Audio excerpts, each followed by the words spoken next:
14 फरवरी 2023 जिस दिन इंडिया पूरी दुनिया सहित वैलेंटाइन के रंग में रंगी हुई थी, उसी दिन एक ऐसी घटना घटती है जिससे कि प्यार का दूसरा रूप यानी कि प्रेम कहानी का दर्दनाक अंत देखा गया। आपको जो कपल स्क्रीन पर दिखाई दे रहा है काफी प्यारा लग रहा होगा। इनकी प्रेम कहानी भी इतनी खूबसूरत रही, पर इस शानदार प्रेम कहानी का अंत इतना दर्दनाक हुआ कि जानकर आप सिर से पैर तक सिहर उठेंगे। और उसका गवाह बना वो फ्रिज जिसमें मासूका का शव सड़ता हुआ पाया गया और कत्ल किया था खुद उसी के जान से प्यारे आशिक ने। ये सच्ची प्रेम कहानी है निक्की यादव और साहिल गहलोत की। आज आपको बताते हैं निक्की यादव ढाबा कांड की पूरी कहानी, हत्या की वजह क्या थी और हत्या के बाद साहिल ने निक्की के शव के साथ क्या किया। चलिए जानते हैं आज की वीडियो में डिटेल से। आपको बता दें कि निक्की मूल रूप से हरियाणा के झज्जर जिले के खेरी कुमार गाँव की रहने वाली थी। निक्की के पिता सुनील यादव गुरुग्राम में मोटर रिपेयरिंग का बिजनेस चलाते हैं। 3 बहन भाइयों में सबसे बड़े निक्की की शुरुआती पढ़ाई झज्जर से ही होती है, लेकिन 2018 में निक्की मेडिकल एंट्रेंस टेस्ट यानी नीट की तैयारी के लिए दिल्ली चली जाती है और वह तैयारी के लिए उत्तम नगर के एक नामी इंस्टीट्यूट में एडमिशन ले लेती है। निक्की यादव कोचिंग जाने के लिए एक ही बस से जाया करती थी। इसी बस में उसकी मुलाकात साहिल गहलोत से होती है, जो कि दिल्ली के नफजगढ़ इलाके का रहने वाला था।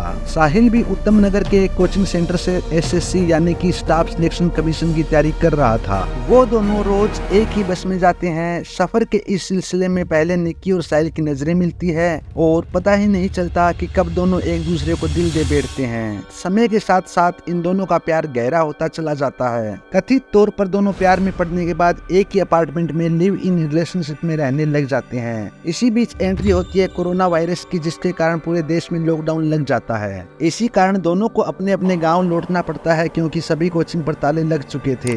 लॉकडाउन खुलने के बाद दोनों फिर से दोबारा एक साथ लिव इन में उसी अपार्टमेंट में रहने लग जाते हैं। हालांकि निक्की के पिता सुनील यादव इन दावों को खारिज करते हुए कहते हैं ऐसा कुछ नहीं था। निक्की साहिल के साथ नहीं बल्कि अपनी छोटी बहन के साथ बिंदापुर इलाके में एक किराए के मकान में रहती थी। एक जिम्मेदार नागरिक होने के नाते हम भी निक्की यादव और साहिल के लिव इन में रहने की पुष्टि नहीं करते। समय बीतता जाता है और दोनों का प्यार और परवान चढ़ता चला जाता है। प्यार में खोए ये दोनों जब अपने एग्जाम में बैठते हैं तो दोनों ही नाकाम हो जाते हैं, यानी एग्जाम पास नहीं कर पाते। इसके बाद दोनों ग्रेटर नोएडा की गलगोटिया यूनिवर्सिटी में एडमिशन लेने का फैसला लेते हैं, जहाँ साहिल फार्मेसी में और Nikki master of honours English में दाखिला ले लेती है। दोनों अपनी पढ़ाई के साथ साथ अपनी रिलेशनशिप को भी आगे बढ़ाते हैं। अब तक निक्की के लिए साहिल ही पूरी दुनिया बन चुका था और साहिल के लिए निक्की ही सब कुछ थी। पर क्या वास्तव में ऐसा था? जवाब है नहीं, क्योंकि समय के साथ हर चीज बदल जाती है और ऐसा ही कुछ हुआ निक्की और साहिल के रिश्ते के साथ। इन दोनों के रिश्ते में भी कुछ दरारें आ जाती है। इन दरारों का असर इतना भयानक होगा इसकी कल्पना कभी निक्की ने नहीं की होती है। दरअसल 14 फरवरी 2023 को दिल्ली पुलिस की ओर से साहिल और निक्की के संबंध में एक हिला देने वाला खुलासा किया गया। खुलासे के मुताबिक 11 फरवरी 2023 को निक्की यादव के पिता अपनी बेटी को फोन करने की कोशिश करते हैं तो निक्की का फोन स्विच ऑफ आता है।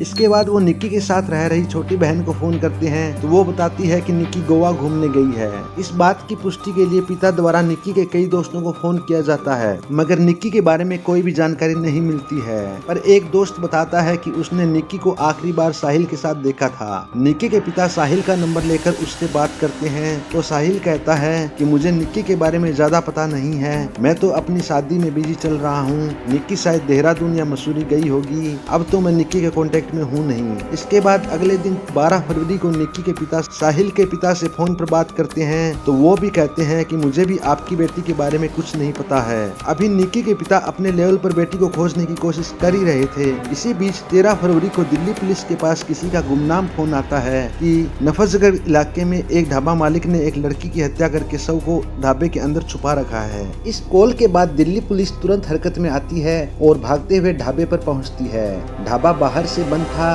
पुलिस वाले ढाबे को खोलकर अंदर जांच करते हैं तो वास्तव में फ्रिज में एक शव रखा हुआ था। यह शव किसी और का नहीं बल्कि निक्की यादव का ही था।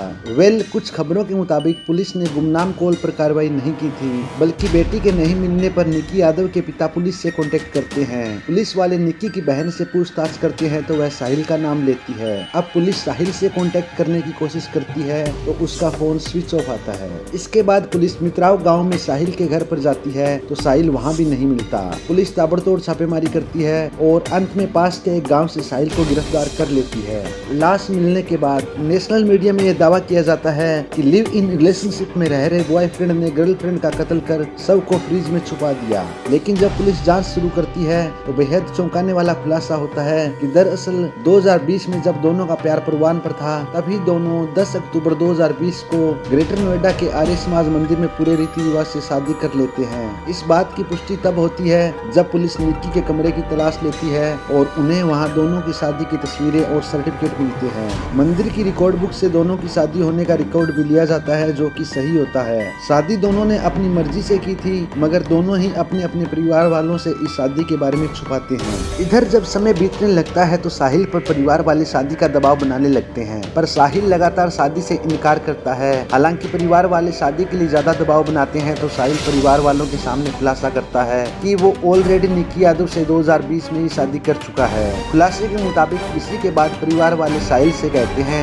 जितना जल्दी हो सके निक्की से पीछा छुड़ाओ और हमारी पसंद की लड़की से शादी कर लो। इसी के बाद साहिल अपने परिवार वालों के साथ मिलकर निक्की को रास्ते से हटाने के बारे में प्लान करने लगता है। इसी प्लान के तहत 9 फरवरी 2023 को दिन में बड़ी धूमधाम से साहिल की सगाई हो जाती है। फिर रात 1:30 बजे साहिल निक्की यादव के अपार्टमेंट पर जाता है। यहाँ साहिल 2-3 घंटे तक रुकता है। साजिश के तहत निक्की के साथ गोवा जाने का प्लान बनाता है। प्लान फाइनल हो जाने पर निक्की और साहिल सुबह 7 बजे 2 बैग में अपना सामान पैक करते हैं और गोवा की ट्रेन पकड़ने के लिए निजामुद्दीन स्टेशन चले जाते हैं। यहाँ पर काफी देर रुकते हैं पर टिकट कंफर्म न होने की वजह से हिमाचल का प्लान बनाते हैं। ये दोनों अपनी हुंडई वर्ना कार को आनंद विहार की तरफ मोड़ देते हैं। ये दोनों ट्रेन की बजाय बस से हिमाचल जाने का प्रोग्राम बनाते हैं। इसके बाद साहिल अपनी गाड़ी कश्मीरी गेट के पास लाकर निगम बोर्ड के नजदीक रोक देता है।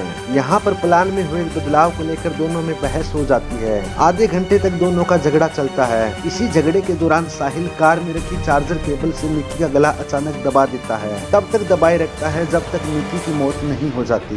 निक्की की मौत होने के बाद साहिल निक्की के शव को आगे की सीट पर रखकर सीट बेल्ट लगा देता है ताकि देखने में लगे कि सीट पर बैठा व्यक्ति सो रहा है। वो लाश को लेकर इधर उधर थोड़ी देर तक घूमता रहता है। उसे समझ में नहीं आता है कि क्या किया जाए। उधर परिवार वाले लगातार उसका इंतजार कर रहे थे क्योंकि 10 फरवरी को ही साहिल की शादी होने वाली थी और घर में शादी से जुड़े रस्म पूरे करने थे पर साहिल का कहीं भी अता पता नहीं था। परिवार वाले लगातार साहिल को फोन भी कर रहे थे पर साहिल का फोन स्विच ऑफ आ रहा था। इसी बीच साहिल फोन ऑन करके घर पर पिता को बताता है कि मैंने अभी अभी निक्की की जान ले ली है और लाश कार में रखकर घूम रहा हूँ। कथित तौर पर इसी के बाद साहिल के पिता उसको लाश को ढाबे पर लाने को कहते हैं। साहिल के पिता अपने 2 रिश्तेदार आशीष तथा नवीन के अलावा साहिल के 2 दोस्त अमर और लोकेश को साथ लेकर 3 अलग अलग कार लेकर घर से निकल जाते हैं। थोड़ी देर बाद सभी ढाबे के रास्ते पर साहिल से मिलते हैं। फिर सभी शव को ढाबे के अंदर फ्रीज में डालकर वापस शादी के लिए निकल जाते हैं। जहाँ निक्की के शव को रखा गया था वो खाओ पियो ढाबा साहिल का ही था।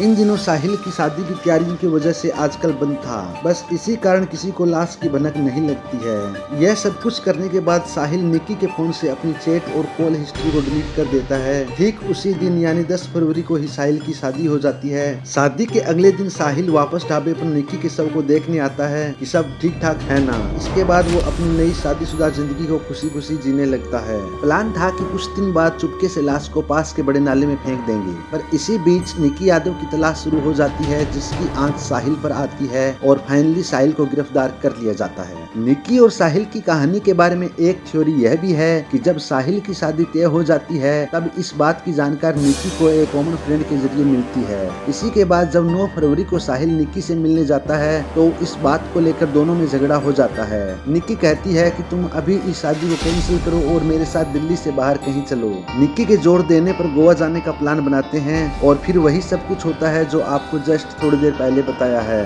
साहिल से पूछताछ में यह भी खुलासा होता है कि कार के अंदर झगड़े की वजह गोवा और हिमाचल जाने के प्लान में हुए बदलाव के साथ निक्की यादव की धमकी भी थी। दरअसल निक्की साहिल को धमकी देती है कि अभी तुम मेरे साथ दिल्ली से बाहर नहीं गए तो मैं तुम्हारी शादी के फंक्शन में पहुंचकर तुम्हारी और मेरी शादी के फोटो और सर्टिफिकेट सबको दिखाऊंगी और तुम्हारी शादी नहीं होने दूंगी। इसी बात पर झगड़ा काफी बढ़ जाता है और इस झगड़े का अंत निक्की की सांस थमने पर ही होता है। पहले तो साहिल कहता है कि निक्की का कत्ल उसने अकेले ही किया है पर आगे की जांच में खुलासा खुलासा होता है कि साहिल के साथ इस पूरे प्लान में साहिल के पिता वीरेंद्र सिंह, साहिल के 2 दोस्त अमर और लोकेश तथा साहिल के कजिन आशीष और नवीन भी शामिल थे। फिलहाल सभी 5 आरोपी तिहाड़ जेल में बंद है। केस चल रहा है और पुलिस द्वारा आगे की जांच की जा रही है। उम्मीद है कि निक्की को जल्द से जल्द न्याय मिलेगा और आरोपियों को कड़ी से कड़ी सजा मिलेगी। मिलते हैं नेक्स्ट वीडियो में जल्द ही। जय हिंद, जय भारत।